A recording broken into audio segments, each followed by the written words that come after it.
ایک ایسا مجنون جو معرفت بڑی باتیں کرتا تھا۔ حضرت سیدنا محمد بن فضیل فرماتے ہیں کہ میں نے ایک نوجوان کو زمین پر لیٹے ہوئے دیکھا۔ وہ بہت زیادہ رو رہا تھا۔ میں نے اپنے ایک دوست سے کہا آؤ اس کے پاس چلے، یقیناً یہ بیمار ہے۔ تو میرے دوست نے کہا یہ بیمار نہیں بلکہ باطن میں عاشق اور ظاہر مجنون ہے۔ اس کا دل اللہ عز و جل کی محبت میں ڈوبا ہوا ہے اور اسے عبید مجنون کے نام سے پکارا جاتا ہے۔ حضرت سیدنا محمد بن فضیل فرماتے ہیں میں اس کے قریب ہوا تو دیکھا کہ اس نوجوان کا جسم کمزور تھا اور اس پر اون کا ایک جبہ تھا۔ وہ کہہ رہا تھا تعجب ہے اس پر جس نے تیری محبت کی حلاوت کو چکھ لیا، وہ کیسے تیری بارگاہ سے دور ہو سکتا ہے۔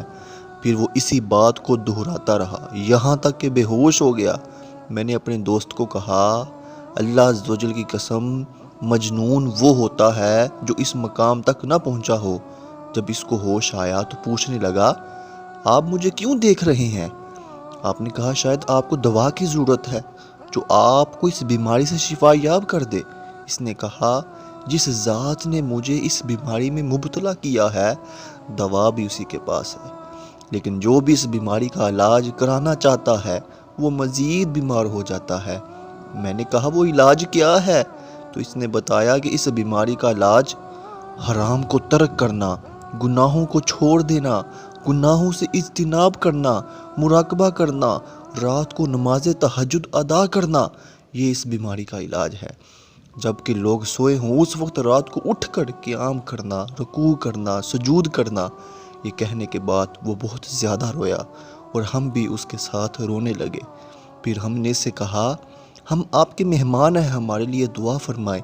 تو اس نے کہا میں اس میدان کے شاہ سواروں میں سے نہیں ہوں۔ ہم نے اس کی قسم دی۔ اس نے دعا کی اللہ عز و جل ہمارے اور آپ کے اعمال صالحہ قبول فرمائے اور مغفرت کے ساتھ تمہاری میزبانی فرمائے، جنت کو تمہارا ٹھکانہ بنائے۔ اور اس کے کلام و نصیحت سے ہمارے دل زندہ ہو گئے۔ پیارے اسلامی بھائیوں، یہ تو ایک دیوانے کی حالت ہے جو کہ حبیب سے محبت کرتا ہے۔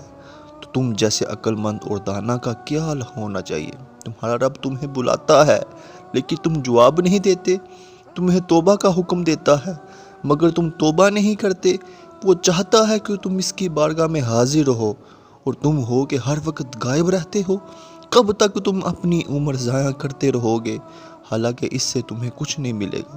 کب تک اپنی لغزش کا بہانہ بناتے رہو گے اور تمہارے گلے میں اٹکے والی موت کے معاملے کو طبیب کے پاس نہیں لایا جائے گا؟